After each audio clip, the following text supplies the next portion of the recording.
E aí, pessoal, graça e paz da parte de nosso Senhor e Salvador Jesus Cristo. Sou Ricardo Oliveira e estou muito feliz em tê-lo aqui no meu canal. Seja muito bem-vindo, entra e fica à vontade. Bem, esse é o primeiro vídeo da série que a gente vai fazer, meditações no Evangelho de Mateus, que vai do capítulo 1 ao capítulo 28, e não vai ser dividido necessariamente por capítulos, mas sim por assuntos. Tá legal? Continua assistindo aí que você vai entender como é que funciona. Beleza? Vamos lá. Começar aí com Mateus, capítulo 1, a genealogia de Jesus.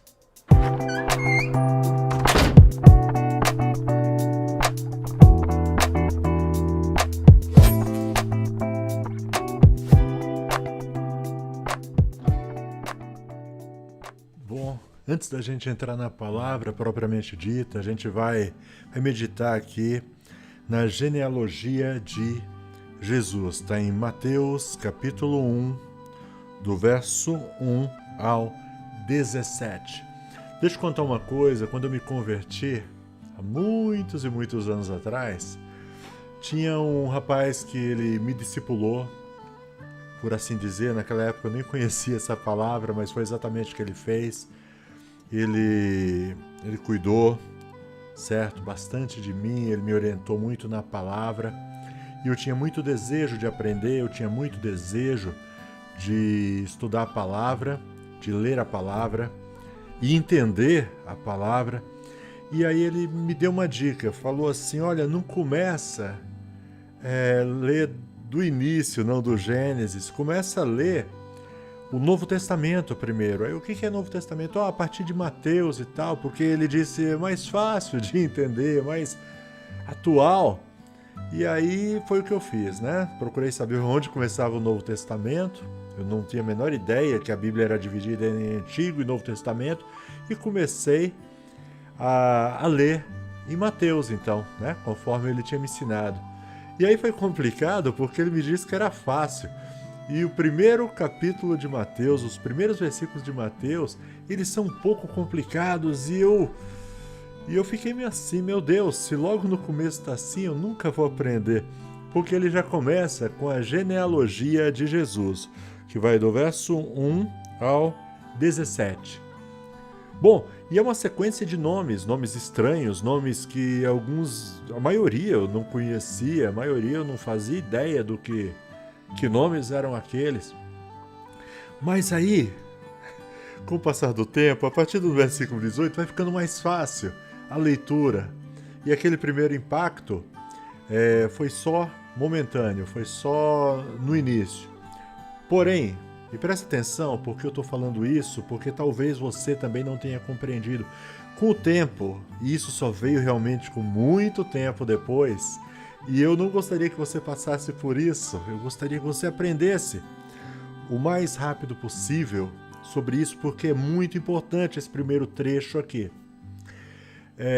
Eu só vim aprender, só vim entender o que queria dizer muitos e muitos anos depois, alguns anos depois, certo? E eu quero começar a falar sobre isso, sobre o Evangelho de Mateus, capítulo 1, de 1 a 17, a genealogia de Jesus.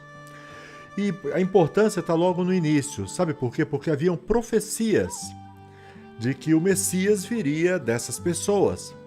Então diz assim, o verso 1 diz assim: livro da geração de Jesus Cristo, filho de Davi, filho de Abraão. Então havia a profecia de que o Messias seria descendente de Abraão, o que não era assim uma coisa muito importante, quer dizer, importante era, mas todos os judeus, afinal de contas, eram descendentes de Abraão. Só que diz assim mais no versículo, e filho de Davi, então seria descendente também do rei Davi. Certo? Entendeu? Então o Mateus aqui, ele começa tentando demonstrar que a profecia, que a vinda do Messias se cumpria em Jesus Cristo. Ele começava falando, ele era descendente de Abraão, o que todos os judeus eram, e descendente de Davi, que aí já deu uma depurada, mas Davi também teve muitos descendentes, tá certo? Porém, Em Cristo Jesus, esses critérios se cumpriam. E é muito interessante, amados, o decorrer dos nomes. Então aí ele vai falando vários nomes. Isaac gerou Jacó, Jacó gerou a Judá e seus irmãos. E aí entra um ponto que começa a diferenciar um pouco a história de Jesus. Você vai descobrir que na história de Jesus... eu estou mexendo uma página aqui que eu deixei algo aberto aqui. Eu não posso esquecer. Na descendência de Jesus, amados, não foi assim. Talvez você pense, a família de Jesus deve ter sido uma família exemplar, né? Os descendentes de Jesus, todos de linhagem real. E a gente descobre que não foi assim. Judá gerou de Tamar a Pérez e Zera. Sabe como que é a história de Judá?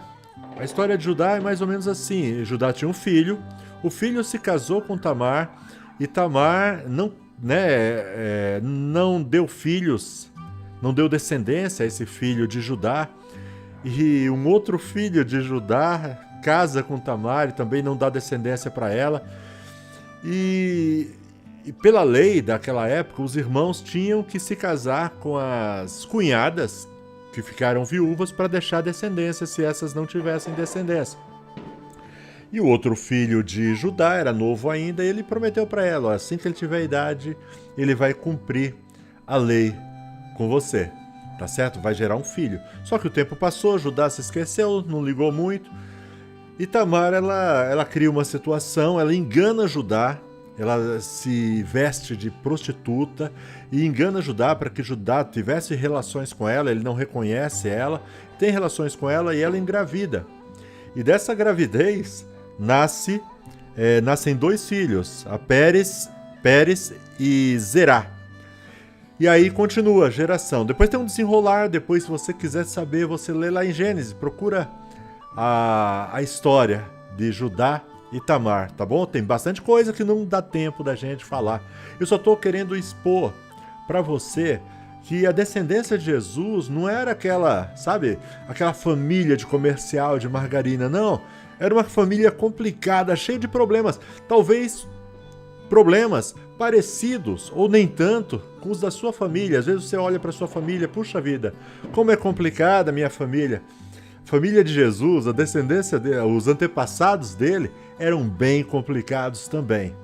Mas nisso é demonstrado o grande amor de Deus, que Deus lhe pega uma coisa complicada, uma coisa, muito complicada e transforma numa coisa boa. Amém? Bom, vamos dar seguimento aqui.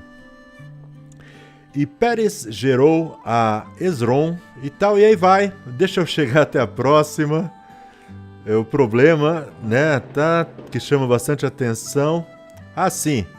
Raabe, Salmão gerou Raabe, está no verso 5.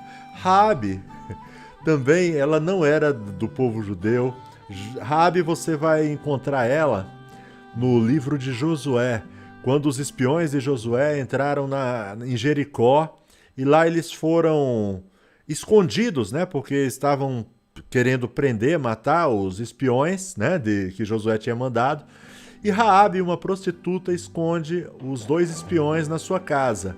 E por isso, os espiões, em gratidão a ela, falam: olha, chama os seus parentes para sua casa, porque Jericó vai ser destruída, e você coloca um fio escarlate na sua janela, na sua porta, para que vocês sejam poupados, você e os que estiverem dentro da sua casa. E Raabe, a prostituta, né? Ela faz justamente da forma que ensinaram para ela, coloca lá um fio escarlate na sua porta, na sua janela, e a casa dela e todos os que estavam lá foram poupados. E agora Raabe, ela é integrada agora ao povo israelita. E veja que eu estou falando israelita, porque o povo, os judeus, eles só passaram a se chamar ou ser denominados judeus depois que no Novo Testamento. No Antigo Testamento eles eram chamados de hebreus ou de israelitas. Aprendeu mais uma hoje? Pois é, valeu a pena, hein? Não falei?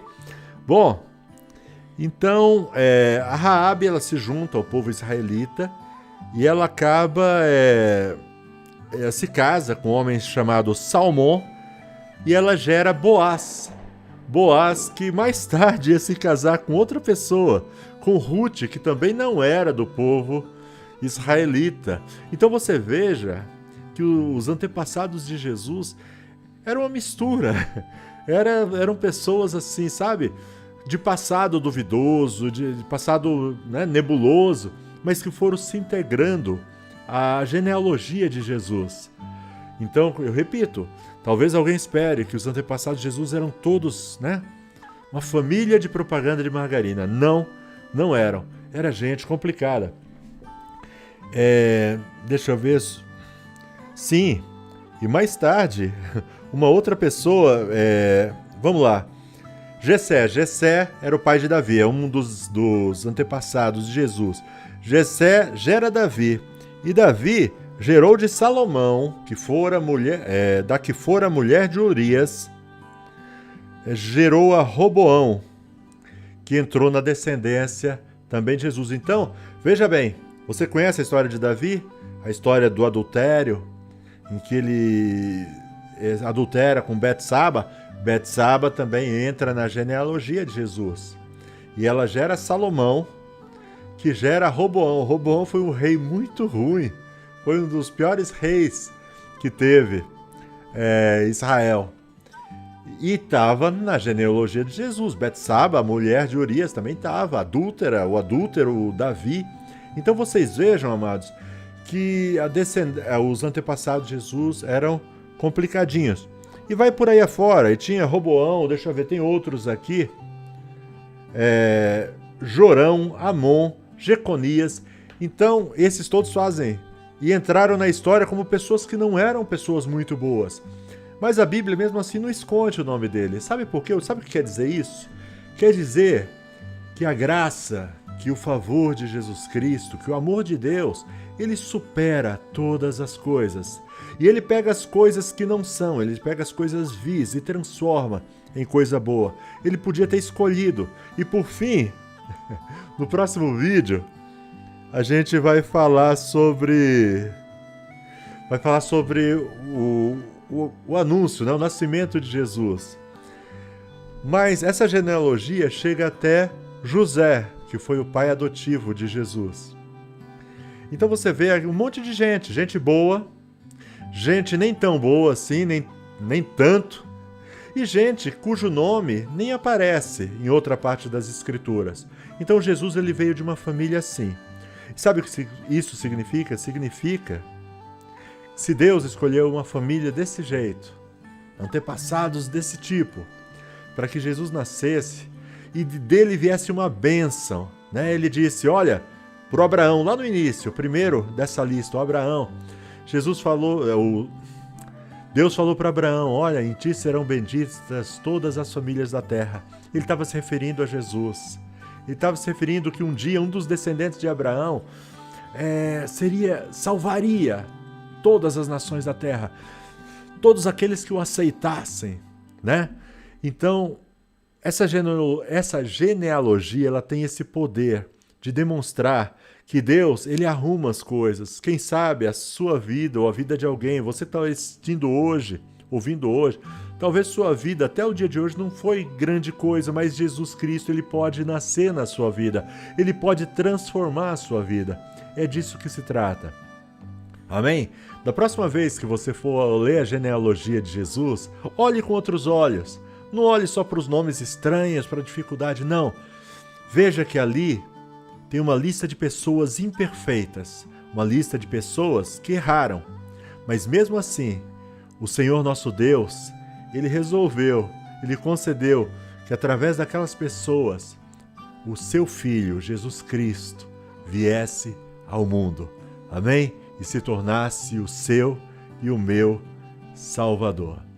Amém? Graças a Deus por essa palavra. Amanhã a gente fala sobre o nascimento de Jesus. Vamos pegar esse livro de Mateus e vamos até o fim. Pode ser? Você vem comigo nessa? Tá certo. Até a próxima. Amanhã. Tchau. Valeu. Muito bem, meus irmãos. Deixa eu falar uma coisa com você. Estamos aí com o projeto de estarmos fazendo comentário. A gente vai começar com o livro de Mateus e vamos fazer todo o livro de Mateus, né? Trecho por trecho. Minha intenção é colocar assim pelo menos uns 5 a 6 vídeos por semana. E eu preciso da colaboração de vocês. E como é que você pode colaborar? Com like, sabe? Com uma curtida, com a sua inscrição. Isso daí vai nos ajudar e vai nos incentivar muito a continuarmos com esse projeto. E depois de Mateus, Marcos, Lucas, João e assim sucessivamente, tá bom? Conto com você. Deus abençoe, paz do Senhor. Faz isso, se inscreve.